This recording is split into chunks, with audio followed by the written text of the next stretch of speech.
نحمده ونستعينه ونستغفره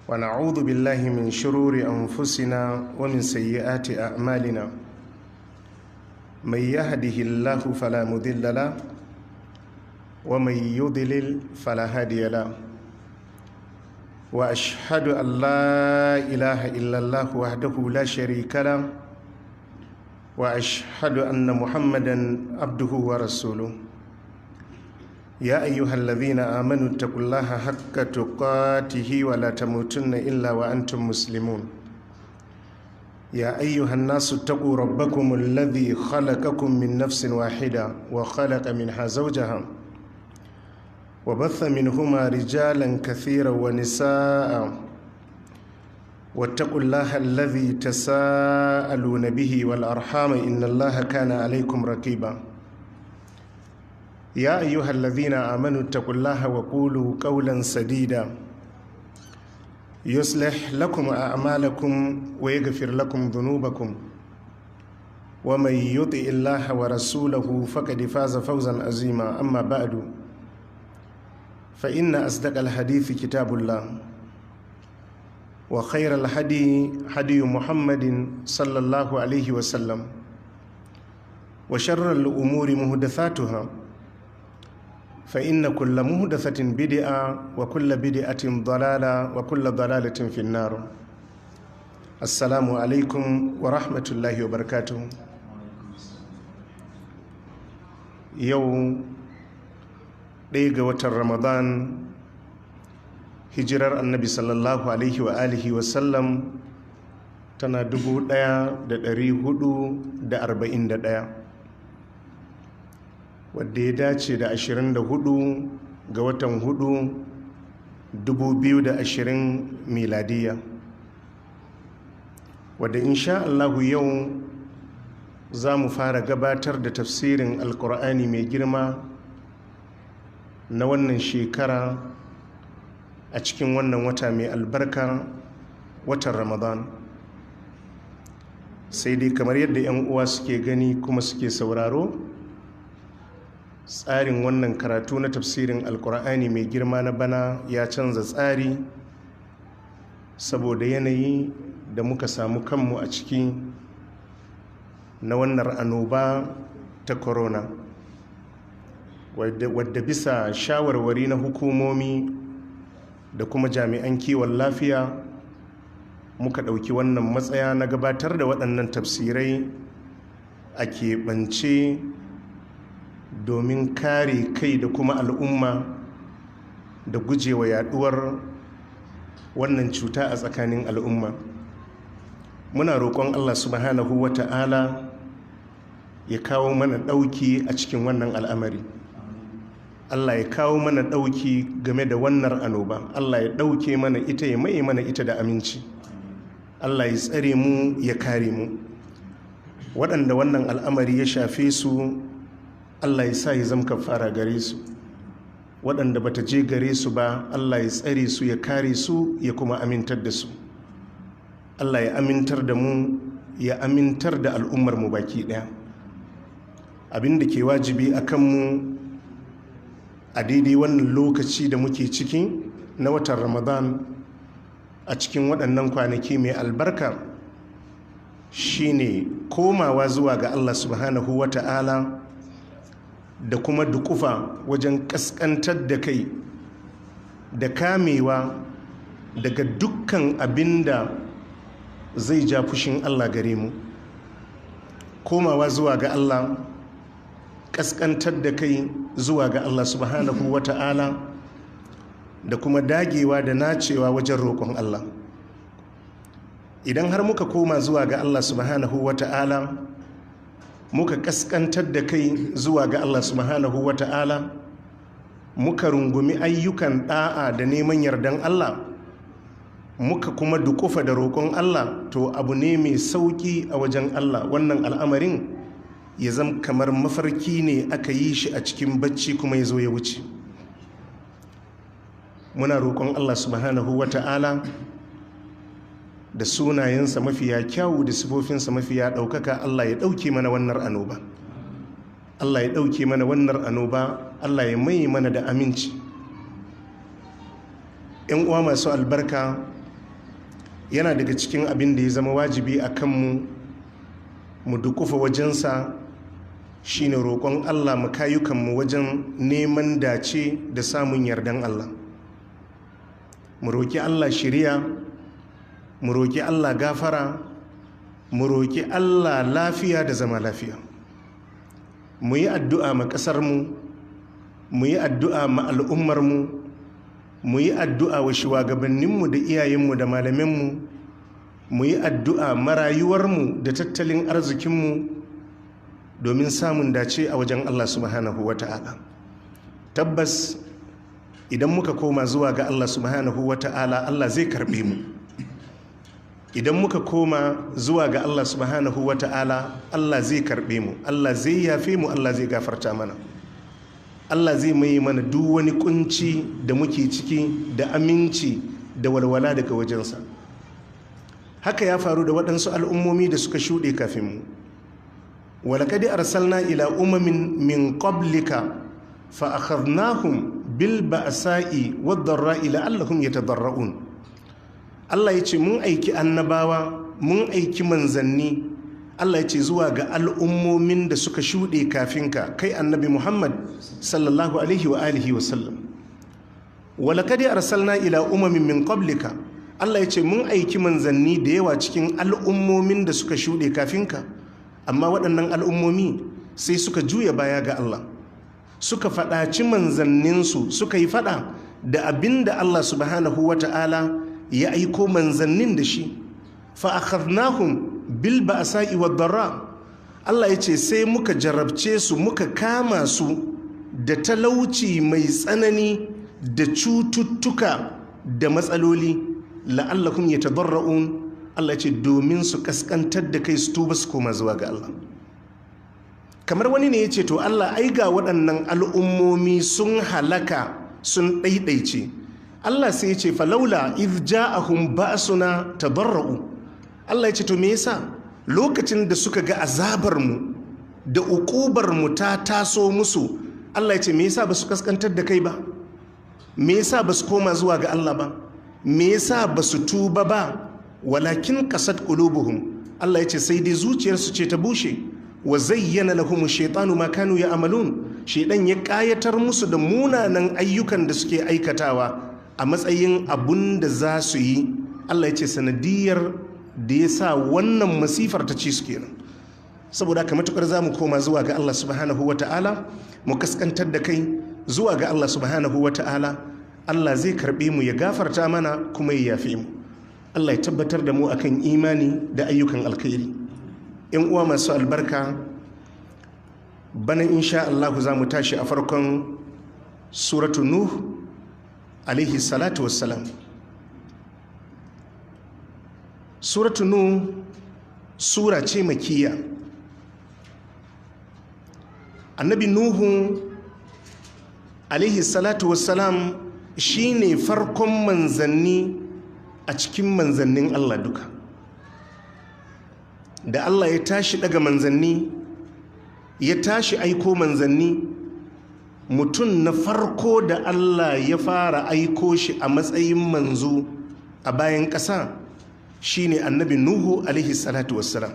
Shi yasa suratu Nuh alaihi salatu wassalam kamar wata jami'a ce da take karantas da malamai da masu da'awa yadda za su yi kira zuwa ga Allah subhanahu wa ta'ala, yadda za su karantas da bayin Allah akan tafarki mafi nagarta da Allah subhanahu wa ta'ala ya shimfiɗa.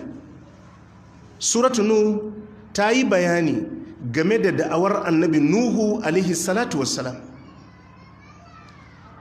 jajircewarsa, uslubi da salo da annabi Nuhu alaihi salatu wasalam ya yi amfani da shi wajen kiran bayi zuwa ga Allah. Kamar yadda muka faɗa, tun da annabi Nuhu alaihi salatu wasalam shi ne farkon manzo, kaga titin da'awa, hanya da aka shimfiɗa ta da'awa, annabi Nuhu alaihi salatu wasalam shi ya fara binta. saboda ka duk wanda ya zo daga cikin manzanni a bayan annabi Nuhu alaihi salatu wassalam, za ka ga turbar da annabi Nuhu alaihi salatu wassalam ya bi, wannan turba wannan manzo da ya zo ko manzanni da suka zo a bayansa suka bi. To wannan hanyar ita ce hanya da Allah ya shimfiɗa wa annabawa da manzanni da malamai da za su yi kira zuwa ga Allah subhanahu wa ta'ala. Jama'a mun fahimta? Abdullahi dan Abbas yake cewa tun daga kan annabi Adam alaihi salatu wassalam, tauhidi mutane suke tafiya a kai, suna bisa doron imani, suna bisa doron tauhidi, suna kan tafarki nagartacce ingantacce. Haka ake tafiya al'umma ɗaya a bisa musulunci, a bisa imani, har lokacin annabi Nuhu alaihi salatu wassalam. To a lokacin aka fara samun matsala na shirka da Allah da kafirci, to kuma Allah sai ya daga annabi Nuhu alaihi salatu wasalam, kuma aka ci gaba da daga manzanni zuwa ga al'ummomi domin kiransu zuwa ga tafarkin Allah subhanahu wa ta'ala. Allah a cikin alkur'ani yake cewa kanan nasu ummatan wahida.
Maɗaukakin sarki ya ce kanan nasu ummatan wahida.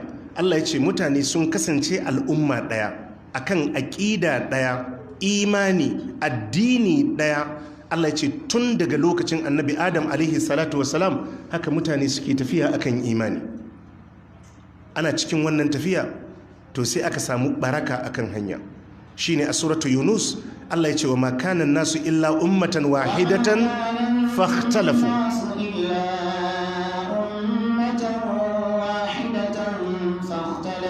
Allah ya ce wa makanan nasu illa ummatan wahidatan faktalafu.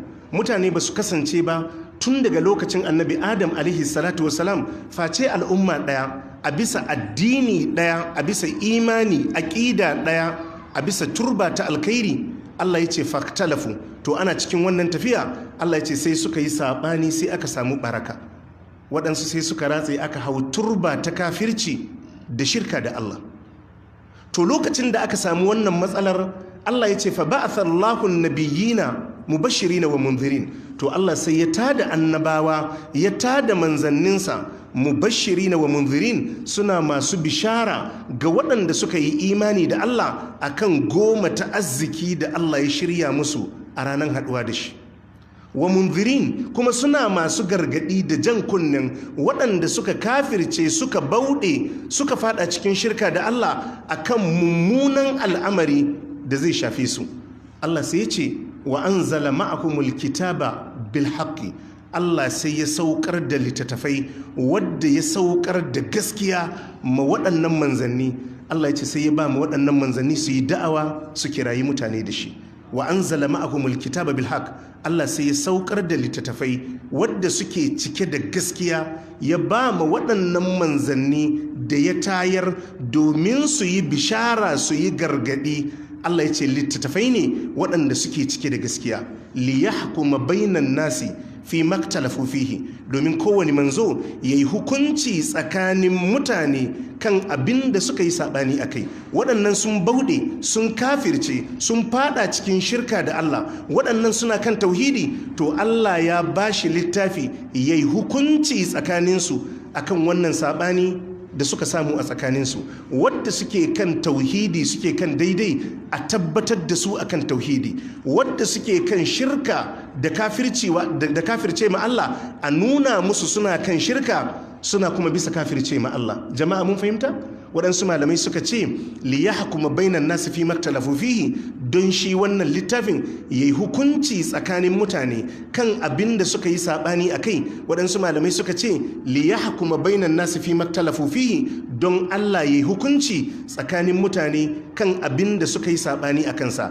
Idan ka tattara dukkan fassaran yana komawa ne zuwa ga ma'ana ɗaya, shine dai Allah yayi hukunci a tsakanin waɗannan al'ummomi da suka samu saɓani a tsakaninsu, waɗannan suka koma zuwa ga shirka, waɗannan suke tsaye akan tauhidi. Jama'a mun fahimta? Wa maktalafa fihi illa allazina utuhu min ba'di ma ja'atuhumul bayyina. Allah ya ce to amma duk da zuwan manzannin da waɗannan hujjoji bayyanannu, waɗannan littattafai da Allah ya basu, Allah ya ce sai da aka samu waɗannan al'ummomi sun saba wa waɗannan manzanni, sun doge akan kafirci da shirka wa Allah. Jama'a muna fahimta ko? Wa maktalafa fihi, ba wadda suka saba akan gaskiya da imani, duk da waɗannan manzanni sun zo da waɗannan littattafai. Allah ya ce illal ladhina utuhu, sai su waɗanda aka bawa littafin, waɗanda aka aiko manzannin gare su da littattafan. Allah ya ce amma sai da suka saba. Min ba'di ma ja'atuhumul bayyina, bayan hujjoji bayyanannu sun zo musu. Kamar wani ne ya ce Allah to me yasa suke da tsaurin kai akan haka? Allah ya ce bagayan bainakum, saboda kiyayya da hasada da take tsakaninsu. فهدى الله الذين آمنوا لما اختلفوا فيه من الحق بإذنه. Allah sai shiryas da waɗanda suka yi imani kan abinda waɗannan al'ummomi suka yi saɓani a kansa na gaskiya, to Allah sai ya datar da waɗanda suka yi imani akan abinda yake shine daidai tsakanin waɗanda suka yi saɓani. Wallahu yahdi man yasha'u ila siratin mustaqim. Allah na shiryas da wanda yake so zuwa ga hanya madaidaiciya. Allah ya shiryas da mu. To jama'a, al'umma tana tafiya akan aƙida ɗaya, akan musulunci, akan imani, da aka samu wannan baraka, shirka ya fada cikin al'umma, kafirci ya bayyana a cikin al'umma, to Allah sai ya tada manzanni ya ce su tashi su yi da'awa domin kiran mutane zuwa ga hanyar daidai, da kuma gargaɗi da jan kunne ma waɗanda suka bauɗe wa hanyar daidai ɗin.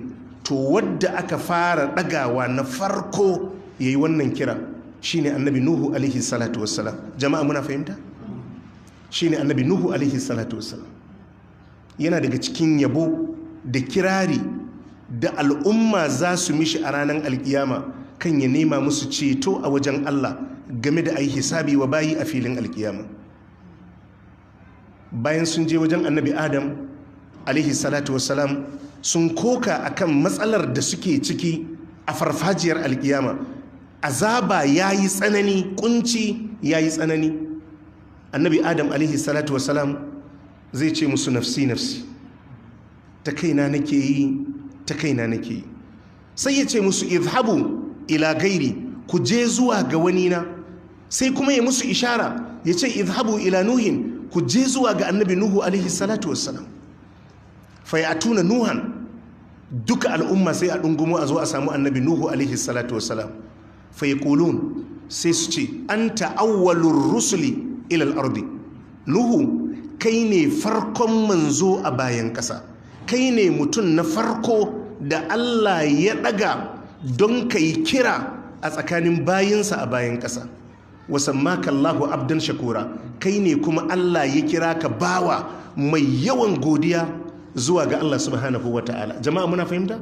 To duk wanda zai karanta suratu Nuh alaihi salatu wassalam zai ɗauki darussa masu yawa, musamman wanda yake karantaswa ko wanda yake da'awa, yake kira zuwa ga Allah subhanahu wa ta'ala. Kamar yadda muka ambata, suratu Nuhu alaihi salatu wassalam wata jami'a ce ta karantas da malamai da masu da'awa yadda za su fuskanci wannan kalubale da yake gaba gare su.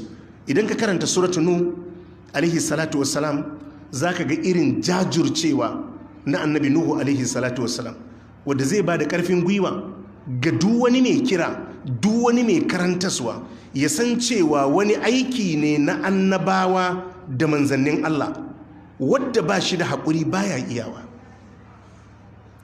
A cikin shekara 1000, shekara 50 ne babu, annabi Nuhu alaihi salatu wassalam yayi yana kiran mutane zuwa ga Allah. Kaga ai akwai jajircewa a cikin abu. walaqad arsalna nuhan ila qaumihi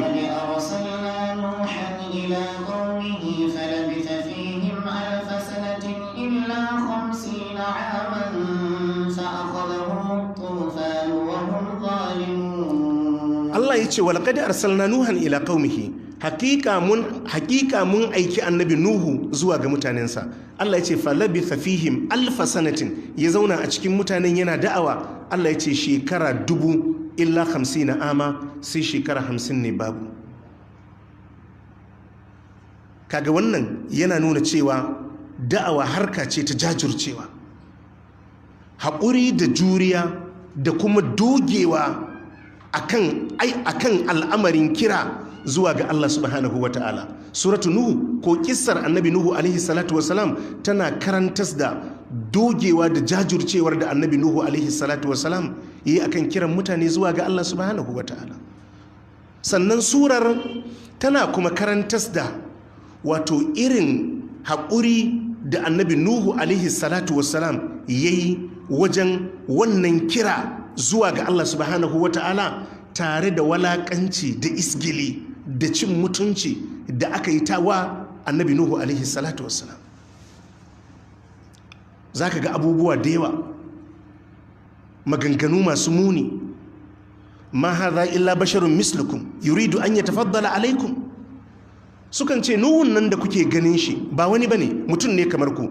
Abinda yake nema ta hanyar wannan wa'azi da da'awa da yake yi shine kawai ya mamaye ku, ya zama mai gidanku. Abinda yake so a ce shi yake ba da umarni, shi yake ba da hani. Annabi Nuhu dai bai ce musu komai ba.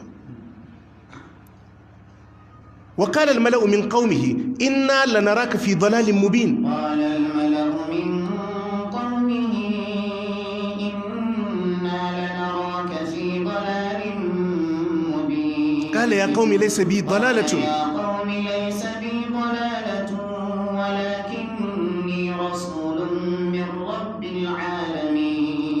Manyan mutanen annabi Nuhu alaihi salatu wassalam suka ce mishi inna lanaraka fi dalala, wallahi muna ganin kana cikin tabewa da dabbanci da wauta,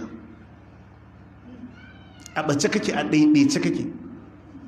Haka annabi Hud suka ce mishi inna lanaraka fi safahatin, suka ce mun lura kana da wauta.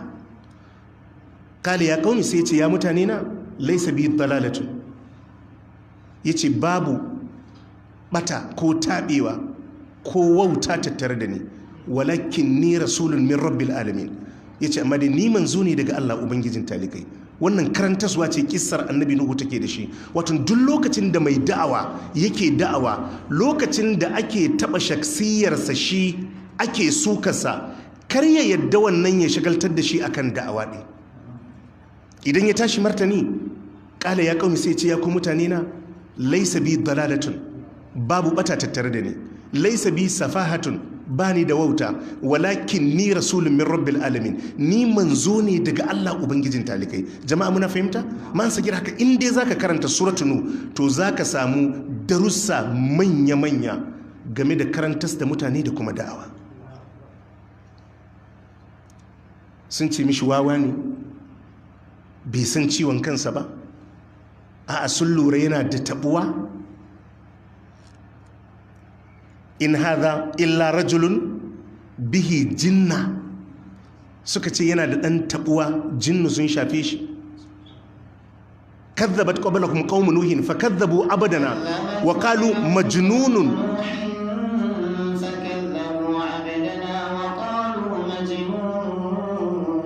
Allah ya ce kadzabat qablahum qaumun nuhin, kafin mutanenka kai annabi Muhammad alaihi salatu wasalam su karyata ka, Allah ya ce an karyata annabi Nuhu. fakadhabu abadana, Allah ya ce sun karyata bawan mu annabi Nuhu alaihi salatu wasalam, wa qalu majnunun, suka ce mahaukaci ne, wasdujir, kuma suka yi barazanan kashe shi. Duka kisar annabi Nuhu yana karantas da yadda mai da'awa yake zama mai haƙuri da jajircewa wajen kira a tafarkin Allah subhanahu wa ta'ala. Yana daga cikin abinda kissar annabi Nuhu alaihi salatu wasalam take karantaswa shine waton haƙurin mai karantaswa da da'awa da ƙarancin waɗanda suke sauraronsa. Duk wannan shekaru da annabi Nuhu yayi yana kira, Malam Yahaya, duk shekarun da annabi Nuhu yayi yana kiran nan kusan shekara 1000, waɗanda suka karɓi da'awar annabi Nuhu ba su kai mutum 100 ba. Kasan wani ko masallaci ya sa karatu, idan ya ga mutum 2, 3, 4, 5 ne suke saurara sai ya rufe karatu. Ya fi so ya ga ana cika ana batsewa, to wannan shine shi yake ganin zai karfafe shi akai. To da'awa da Allah subhanahu wa ta'ala ya shar'anta, kowa akwai irin tsari da kuma yanayi da Allah ya dora da'awarsa akai. A Qur'ani Allah ya ce wa ma amana ma'ahu illa qalil.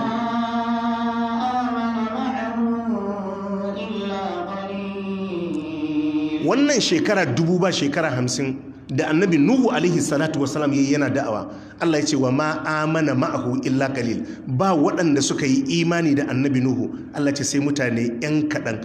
Abdullahi dan Abbas ya ce ba su wuce mutum 80 ba baki ɗayan wannan shekarun. Jama'a muna fahimta? Saboda ka mai da'awa ya zama manufarsa isar da saƙon Allah ɗin, ba mutum nawa ne suke saurara ba, yawansu ko kashinsu, amma kwangilar da take tsakanin shi da ubangijinsa shine yayi da'awar, Allah zai biya shi. Mutane sun karba, mutane ba su karba ba, mutane sun saurara, mutane ba su saurara ba, kar ya zama wannan dalili ne da zai kashe gwiwan mai kira zuwa ga Allah. Jama'a ai muna fahimta. Ya tabbata a cikin hadisin Bukhari da Muslim, hadisin Abdullahi dan Abbas, annabi sallallahu alaihi wa alihi wasallam yace uridat alayya al-umam, annabi yace an bijiro mini da al'ummomi da yawa, an mun faretin al'ummomi da yawa, annabi yace na gansu. Fara'aitu an-nabiyya wa ma'ahu ruhayt, annabi yace na ga annabi da waɗansu mutanen da ba su wuce 10 ba wadda suka amsa kirarsa, duk da'awar da yayi har ya gama, wadda suka amsa suka yi imani, annabi ya ce ba su wuce mutum daga 3 zuwa 9 ba. Wa ra'aitun nabiyya wa ma'ahu rajul wa rajulan, annabi ya ce na ga annabin da mutum ɗaya ya karɓi da'awar, mutum ɗaya. Ma'ahu rajul, mutum ɗaya ya karɓi da'awar. Yanzu ko wannan kissa ta suratu Yasin, wannan kissar ashabul qarya, zahirin Qur'ani ya nuna manzanni 3 ne. Idh arsalna ilaihim musnayn,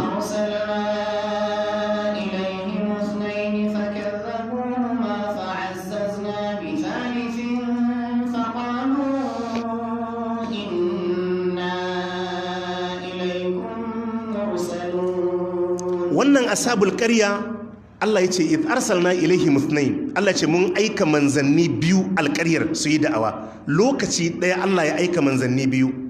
Fa'azzazna bi thalithin, Allah ya ce sai muka karfafe su da manzo na 3 suka zama su 3, amma duka manzanni 3 mutum ɗaya suka samu. Jama'a mun fahimta? Ita da'awa aiki ne, kira ne zuwa ga Allah, aiki ne da Allah ya kulla tsakanin masu ilimi da shi akan su kira bayin shi zuwa ga Allah. So kar ya zama adadin masu sauraro ko rashin adadinsu zai kashe gwiwan mai kira zuwa ga Allah. وما كان لنفس أن تؤمن إلا بإذن الله. Allah ya ce wa ma kana li nafsin an tu'mina illa bi idhnillah, ba wata rai da za ta yi imani sai da izinin Allah. Mutanen da za su zo su taru su saurara, zukatansu a hannun Allah yake. To kai dai kai aikinka, saboda haka daga cikin kissar annabi Nuhu alaihi salatu wasalam, abinda za mu ɗauka na darasi shine cewa shi mai da'awa yana da'awa ne don aiki ne da Allah subhanahu wa ta'ala ya ɗora shi akai. jama'a mun fahimta? Kar ya zama da'awarsa tana alaka da mutane nawa ko ba mutane nawa ba. Yana daga cikin abin da za mu kalla a da'awar annabi Nuhu alaihi salatu wasalam shine salo da uslubi da annabi Nuhu ya yi amfani da shi wajen kiran mutane zuwa ga Allah. Sai ka je na summa inni a'lantu lahum wa asarartu lahum israra. Da'awa akwai lokacin da ake yin ta akan mimbari da laspika, akwai lokacin da ita kuma sai an keɓe, ba duka ake yi akan mimbari ba. Thumma inni da'autuhum jihara, yace na kira mutane a bayyane. Thumma inni a'lantu lahum, nayi da'awar a bayyane na shelanta. Wa asarartu lahum israra, yace kuma nayi da'awar asirrance. Saboda ka akwai bigiran da akan mimbari ake yi, akwai bigiran Malam Abdullahi da keɓewa ake. Duk wannan kissar annabi Nuhu tana karantas da mu irin wannan uslubi. Sannan kissar annabi Nuhu kuma tana karantas da duk wani mai da'awa kuma ba a buɗe mishi ido. Yana da sanyi, yana da ƙoƙari wajen kiran mutane zuwa ga Allah, amma kuma ba a buɗe mishi ido saboda ana ganin kamar wani wawa ne ko gaula ne. Lokacin da aka yi ja'inja a can cikin suratu Yunus ne ko Hud, watlu alaihim naba'a Nuhin. واتل عليهم نبأ نوح إذ قال لقومه يا قوم إن كان كبر عليكم مقامي وتذكيري بآيات الله فعلى الله توكلت فأجمعوا أمركم وشركاءكم ثم لا يكن أمركم عليكم غمة ثم قضوا إلي ولا تنظرون. To da'awa ta yi da'awa. Yanzu ayoyin da muka karanta a baya ai kaga suna ce mishi wawa, suna ce mishi taɓaɓɓe, ɓacacce. Ya kaumi sai ce ya ku mutane na laisa bi dalalatin, ni ba taɓaɓɓe ba ne, ni ba ɓatacce ba ne, walakin ni rasulun min rabbil alamin. To can kuma gaba sai aka zo za a buɗe mai ido, za a taka shi.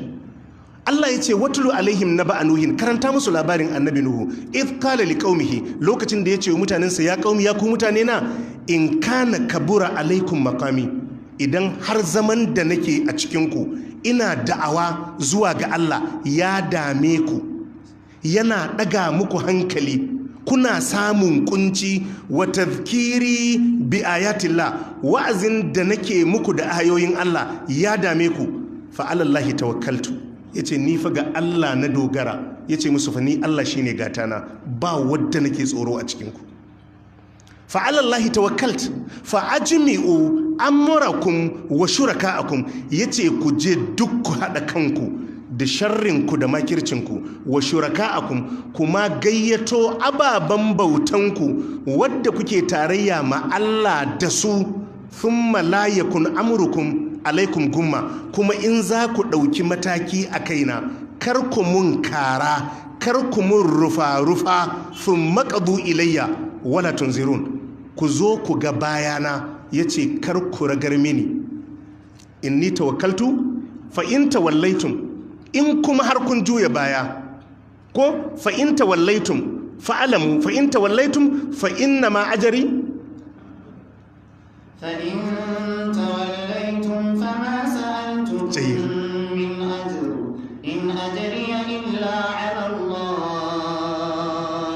wa umirtu an akuna min al-muslimin. Yace to ku dauki duk matakin da za ku dauka, yace ni ba abin da za ku iya mu, don na dogara ga Allah, Allah shine gatana. Yace idan kuma za ku gwada ku gwada, kar ku ragar mini, fa in tawallaitum, in kun juya baya gabarin karban sakon Allah, fa ma sa'altukum min ajr, yace dama ni ban roƙe ku sakamako ku ban lada ko ku biya ni ba. Jama'a mun fahimta? In ajriya illa ala Allah, ladana da sakamako na Allah ne zai biya. Shi yasa duk lokacin da kaga malami mai da'awa mai karantaswa, yau yana gidan Alhaji wani, gobe yana ofishin wani, jibi yana falon wani, zai je maula gidan wani, to ƙarya ne kuma da'awa ta yi. Domin akwai lokacin da kamewanka da mutuncinka shi zai kare da'awar. jama'a muna fahimta? To idan kuma ka zam baka da wannan kiman, baka da wannan mutuncin, to ta wannan hanyar sai a shigo maka ta bayan gida. Saboda ke ce fa in tawallaitum fama sa'altukum min ajr. Shi yasa ka duba duk annabawan nan kai ta bibiyan kissan su. Duk wanda yazo daga cikin maganan farko a da'awarsa yakan ce wa ma sa'altukum alaihi min ajrin in ajriya illa ala rabbil alamin. Yakan ce bazan tambaye ku wani abu akan da'awata ba, ladana yana ga Allah ubangijin talikai. Jama'a muna fahimta? Saboda haka dai yan uwa akwai darussa masu yawa da za mu samu a cikin kissar annabi Nuhu alaihi salatu wasalam, musamman suratu Nuhu alaihi salatu wasalam, wadda tun daga farkon suran har zuwa ƙarshen suran kissar annabi Nuhu alaihi salatu wasalam ne shi kadai, da yadda ya gudanar da wannan da'awa tashi mai albarka da kuma yadda al'amarin ya je ƙarshe. Allah ya samu dace, Allah ya albarkace mu. To sai Allah ya ce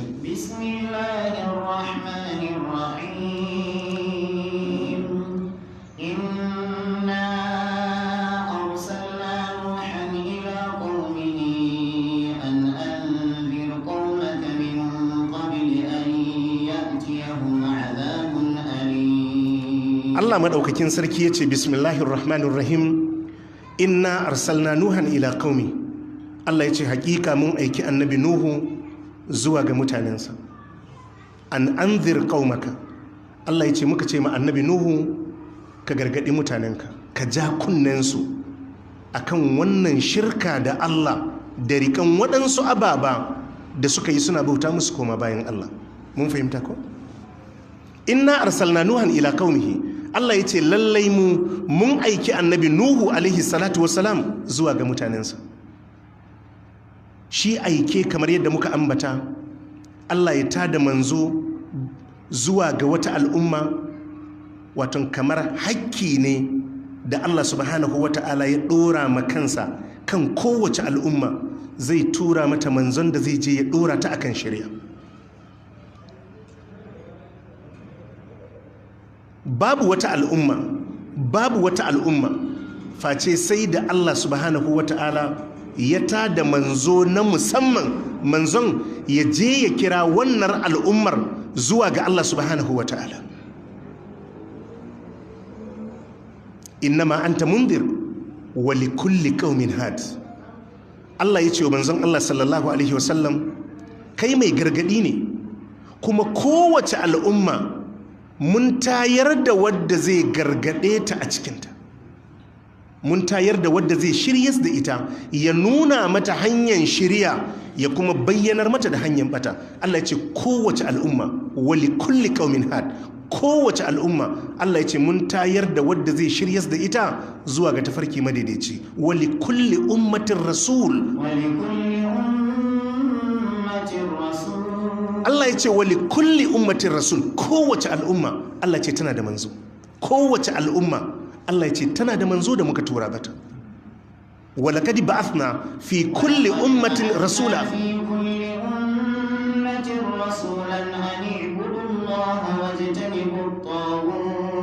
Allah ya ce walaqad ba'athna fi kulli ummatin rasula. Allah ya ce mun tada manzo cikin kowace al'umma, kowace al'umma Allah ya ce mun aika mata manzo.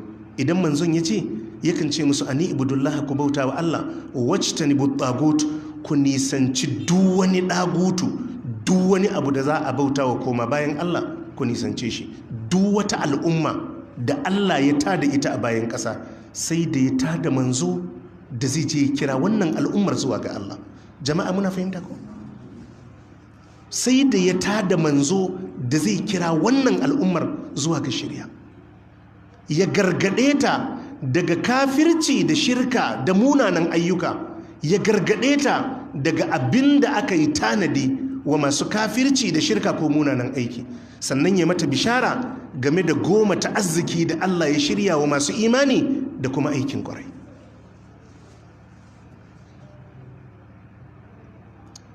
Tura manzo cikin kowace al'umma da Allah ya yi yana alaƙa da waɗansu manyan al'amurra guda biyu. Abu na farko shine a nuna wa al'ummar yadda za ta bauta ma Allah. domin manufar zuwan kowane ɗan adam duniya shine ya bauta ma Allah. Manufar zuwan kowane ɗaya daga cikinmu shine ya bauta ma Allah. To babu yadda za a yi ka iya bauta ma Allah dole sai ta hanyar manzonka, domin shi manzon shi zai zo da saƙon da za ka bauta ma Allah da shi. Idan sallah ce, shi manzon shi zai zo da yayi za a yi sallar. Idan azumi ne, shi manzon shi zai zo da yayi za a yi azumi. Idan karatun alkur'ani ne, shi manzon shi zai zo da yayi za a karanta alkur'ani. Idan aikin haji ne, shi manzon shi zai zo ya koyar da yayi za a yi aikin hajin. Duk wata ibada da aka halicce ka don ka kaɗaita Allah da wannan ibadan, to shi manzon shi zai zo da yadda za a bauta ma Allah ɗin. Jama'a mun fahimta ko? Na biyu, manzo yakan zo ma kowace al'umma malayin haya don a yanke wa al'ummar hanzari. Allahu akbar. Don a yanke ma al'ummar hanzari. Duk abinda manzon Allah sallallahu alaihi wa alihi wasallam ya zo da shi, an zo da shi, ɗaya daga cikin dalilan zuwa da shi shine a kafa maka hujja. Domin Allah baya zalunci. Idan hanya akwai kaya, sai ya turo ɗan aike ya gaya maka cewa hanyar akwai kaya. Idan bayi so a bi hanyar, zai aiko ɗan aike ya gaya maka cewa baya so a bi wannan hanyar. Wa ma kunna mu'adhibina hatta nab'asa rasula. Allah ya ce wa ma kunna mu'adhibina hatta nab'asa rasula. Allah ya ce ba mu kasance masu azabtar da bayi ba, mu yi azaba ma wani ko wata al'umma. Allah ya ce hatta nab'asa rasulan, har sai mun tada wani manzo ya je ma al'ummar. Banda Allah ba wanda ke ma bayi haka. Wa ma kunna mu'adhibina hatta nab'asa rasula. Allah ya ce ba ma azabtar da al'umma, ba ma azabtar da wani. Allah ya ce har sai mun tura manzo zuwa ga wannan al'umma. To kamar yadda muka ambata, abu na biyu shine yanke hanzari kuma ma al'ummar. Rusulan mubashirin wa munzirin li'alla yakuna lin-nasi 'ala Allahi hujjatun ba'da rusul wa kana Allahu azizan hakima. Rusulan, Allah ya ce manzanni ne, mubashirin wa munzirin, masu bishara ga waɗanda suka yi imani da ayyukan alkhairi, wa munzirin, masu gargadi da jan kunne ma waɗanda suka kafirce ma Allah suka bauɗe akan hanya. Me yasa? Allah ce li Allah ya kuna linnasi alallahi hujjatun ba'da rusul, don kar mutane su samu hujja akan Allah bayan aiko manzanni. Ma'ana kar mutane su samu hujjar da za su kafa ma Allah sai turo manzanni. Domin inda ba a turo da manzanni ba, wurare da yawa a cikin alkur'ani ya ce idan Allah ya turke mutum zai mai hisabi, sai ce Allah ai da ka turo mun manzo ya mun wa'azi da ban yi wannan abun ba. To Allah sai ya yanke hanzari makowa. Jama'a, duk abinda annabi Muhammad sallallahu alaihi wa alihi wasallam ya zo da shi na alkur'ani da sunna, yanke hanzari ne gare mu, a karantas da kai, a sanar da kai. Wannan kuma tsari ne na Allah. Kowace al'umma sai da aka yanke mata wannan hanzari din. Dalilin zuwanka duniya, Malam Abdullahi, shine don ka yi addini, ka bauta ma Allah. Kar ka yadda wani abu a rayuwar duniya ya sha gaban addini. Wannan Allah ya faɗa. Ba ya kawo ka duniya don kafinta bane. Kafinta ribar kafa ce. Ba ya kawo ka duniya don kasuwa bane. Kasuwa ribar kafa ce. Ba ya kawo ka duniya don ofis ɗinka ko aikinka bane. Wannan duka ribar kafa ne ya halatta maka don ka nemi abinci. Amma ka san ba wannan aikin ne ya kawo ka duniya ba. Abin da ya kawo ka duniya shine ka kadaita shi da bauta. Duk abin da za ka yi, wannan ya zama shine gaba. Wa ma khalaqatul jinna wal insa illa liya'budun. Allah ya ce wa ma khalaqatul jinna wal insa illa liya'budun. Ba mu halicci aljanu da mutane ba, Allah ce sai dan su bauta mana. Saboda ka karka zama ibada ita ce mataki na ƙarshe a rayuwarka, za ka yi ɗan da na sani. To dukkan manzannin nan ubangiji na aiko da su ne don a gaya maka na farko dalilin da ya sa shi Allah ya yi ka, sannan ya aiko manzannin nan wannan dalili da ya yi ka don shi na ka bauta mishi, ya aiko su zo da tsarin bautar, sannan su gargaɗe ka su ja kunnenka karka yadda wani abu ya shagaltar da kai ga barin wannan ibadan za ka yi ɗan da na sani. Shi kenan manzo sai ya tafi abinsa. li Allah ya kuna linnasi alallahi hujjatun ba'da rusul. Allah ce don kar mutane su samu hujja akan Allah bayan an aiko manzo, kaga an yanke ma kowa hanzari, an yanke ma kowa hanzari, an yanke ma kowa hanzari. A ƙarshen suratu taha yake cewa walau anna ahlakanahum bi azabin min qablihi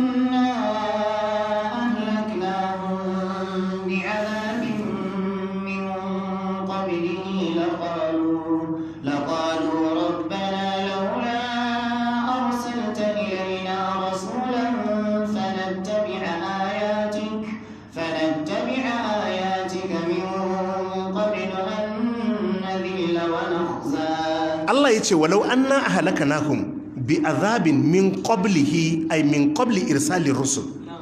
Allah ya ce inda za a ce mun halakar da su kafin mu aika manzo, walau anna ahlakanahum bi azabin, inda za a ce mun halakar da su da wata azaba, mu turo wata azaba ta halakar da su ta daidaita su min qablihi kafin mu aiko manzo, laqalu, Allah ya ce wallahi da su ce rabbana ya ubangijinmu laula arsalta ilaina rasulan, me yasa to mu baka aiko mana da manzo ba, fa nattabi ayatika mu bi ayoyinka min qabli an nadhilla wa nakza, kafin mu kaskanta mu walakanta. Allah da ka turo mana manzo da ba mu samu kanmu a cikin wannan ba. Allah ce inda ban aiko manzo ba, duk wanda na tirke da zai ce mun da na aiko manzo da yayi imani, da ya bi daidai. Allah ce to sai na aiko, ba magana ya kare ba. falaula an tusibahum musibatun bima qaddamat aydihim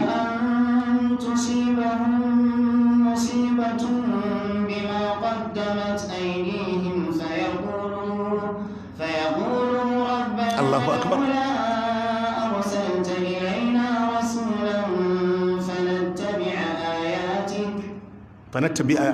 فنتبع آياتك ونكون من المؤمنين. Allah ce falaula an tusibahum musibatun, Allah ce ba don kar wata musifa ta afka musu ba, bima qaddamat aydihim, saboda laifuffukan da hannayen suke aikatawa, fa yaqulu, kuma su ce rabbana ya ubangijinmu laula arsalta ilaina rasulan, Allah ya baka turo mana da manzo ba sai aka turo mana da azaba. Fa nattabi'a ayatika, Allah da ka turo da manzo da mun bi ayoyinka, wa nakuna minal mu'minin, Allah da mun zam daga cikin mu'minai. Jama'a ai kasan Allah ya san mutane. To shine yace rusulan, manzanni ne, mubashirina wa munzirin, suna bishara suna gargadi, li Allah yakuna linnasi ala Allah hujjatun ba'da rusul, don kar mutane su samu hujja akan Allah bayan aiko manzanni. Kaga an yanke hanzari ma kowa. To kowa ya kwan da sanin cewa duk waɗannan karatuttuka da ake yi, a ce Allah ya ce, a ce manzon Allah sallallahu alaihi wa alihi wasallam ya ce, yanke hanzari ne, yanke hanzari ne. Shi yasa ka lura, ka duba alkur'ani, duk wanda za a azabtar da shi, Allah sai ya bada dama an mishi tambaya cewa an mishi wa'azi ko ba an mishi wa'azi ba, sai ya ce an mishi wa'azi. An yanke hanzari ko ba a yanke ba? An yanke, an yanke hanzari, an yanke hanzari. kullama ulkiya fiha faujun sa'alahum khazanatuha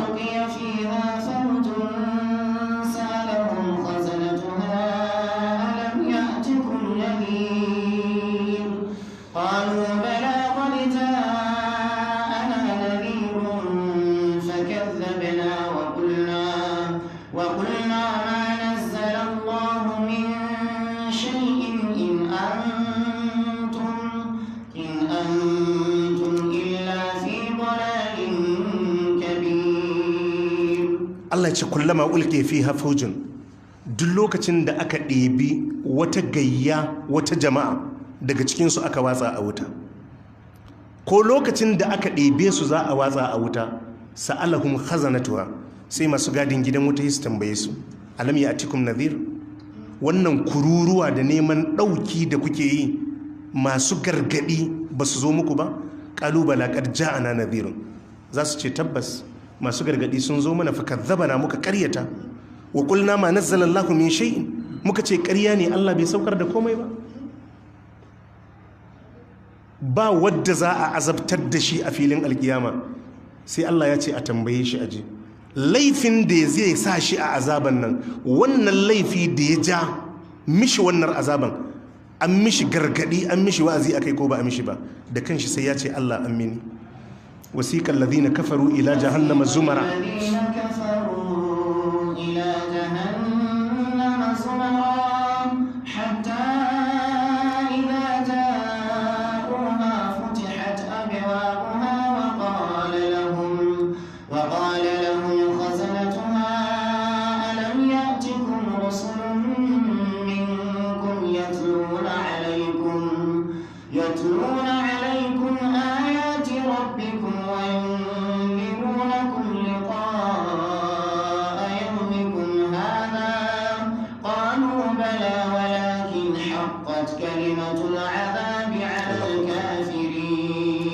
wasiƙan lazina kafaru ila jahannama zumaran. Allah ya ce za a gargada kafirai zuwa ga jahannama tawaga-tawaga. Waɗanda suka yi bautan Uzairu ga tawagarsu, waɗanda suka bauta wa almasihu ga tawagarsu, waɗanda suka bauta wa mala'iku ga tawagarsu, wa dukkan nau'in kafirai da fajirai ga sunan tawaga-tawaga. Hatta idza ja'uha ila jahannama zumaran, zuwa ga jahannama tawaga hatta idza ja'uha, Allah ya ce har sai sun iso bakin wutan, futihat abwabuha, sai a bude kofofin wutan. Amma kafin su shiga wutan, wa qala lahum khazanatuha, sai masu gadin wutan daga cikin mala'iku sai su ce musu alam ya'tikum rusulun minkum yatluna alaikum ayati rabbikum, manzanni basu zo daga cikinku suka gargade ku game da ayoyin, suka gargade ku da ayoyin ubangijinku? Alam ya'tikum rusulun minkum, manzanni basu zo cikinku suka yi muku da'awa ba? wayun yatluna alaikum ayati rabbikum, suka karanta muku ayoyin ubangijinku, wayunzirunakum liqa'a yawmikum hadha, suka kuma gargade ku game da haduwa da wannan inin naku, suka ce muku za a yi tashin alkiyama, in an yi tashin alkiyama wannan abin da kuke cikin dama zai same ku, ba su gaya muku ba? Kalubala sai su ce duk sun mana bayani, walakin haqqat kalimatul azabi alal kafirin, sai dai kalmar azaba ce ta tabbata akan kafirai. Jama'a haka ayoyin suke a cikin alkur'ani ta kota ina.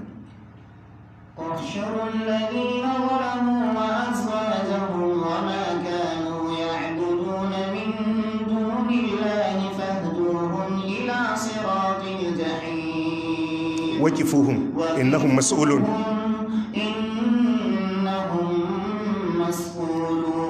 Idan aka tara fajirai a filin alkiyama, Allah sai ce wa mala'iku uhushurul ladhina zalamu wa azwajahum wa makanu ya'budun. Allah zai ce ku tattara waɗannan azzalumai duka da ire-irensu da matansu. Allah ya ce ku kada su ku kai mun su wutan jahim. Yadda ake kora dabbobi haka mala'iku da su dauki abun duka su tasa su gaba. Ana gargada su ana tafiya da su. Sai Allah ya ce waqifuhum ku tsayar mun da su. Innahum mas'ulun, ai su abin tambaya ne, ma'ana ku tsaya mu yi musu tambaya. Sai a tsaye da su a fara tambayar su. Duk matsalar da mutum ya shiga ranar alkiyama sai an tambaye shi, kuma sai ya ba da amsa an ja mishi kunne.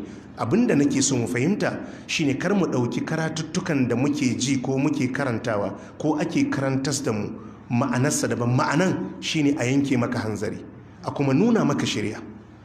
Amma yadda ka ji abubuwan suna faruwa, ana tambayan waɗansu ba a muku wa'azi ba, suna cewa an mana kai ma da a tambaye ka. Wal Qur'anu hujjatul laka aw alaik.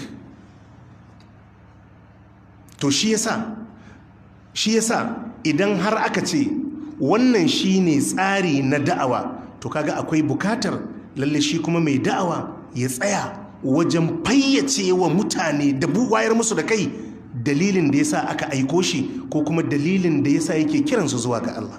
Jama'a mun fahimta? Shi yasa idan mun zo darasi na gobe za mu yi bayani game da sadda saƙon wa ma alaina illa balagul mubin wa ma ala rasuli illa balagul mubin, wato ka isar da bayani, gamsashen bayani. Jama'a mun fahimta? Saboda haka Allah ya ce mun aiki annabi Nuhu alaihi salatu wassalam zuwa ga mutanensa, an anzir qaumaka, muka ce mishi ka gargadi mutanenka. Ai mun ji dai gargadin ko shine ka ja kunnan mutanenka wannan abu da suke na shirka da Allah su daina min qabli an ya'tiyahum azabun alim, kafin azaba mai radadi ta cin musu ta zakke musu. Domin duk lokacin da kaga mutane akan kafirci ko shirka ko ka gansu akan bid'a ko waɗansu munanan ayyuka, to abinda zai biyo baya shine azaba, shine kaskanci, shine walakanci. Shi manzo yakan zo ne kamar mai tare wannan rigimar. Lokacin da ya tsare zai ce ku gudu ku kauce, in kun ki ku kauce, lokacin tafiyarsa in ya tafi abin sai ya cin muku. In kuma kuka ki kaucewa, waɗansu ma zaga shi suke inda ya tare musu abin su je su sha kan abin, to sai kaga abin ya zo. To kowane manzo yakan zo ne ya zama shamaki tsakanin mutanensa da azabar Allah, amma in sun mishi da'a sun yi biyayya. Allah ya samu dace. To jama'a sai mu kwana anan, sai gobe idan Allah ya kai mu sai mu zo mu dora daga inda muka tsaya. Allah ya muku albarka, Allah ya samu dace da alkhairan wannan wata mai albarka. Fa subhanaka allahumma wa bihamdika ashhadu an la ilaha illa anta astaghfiruka wa atubu ilaik. Amin.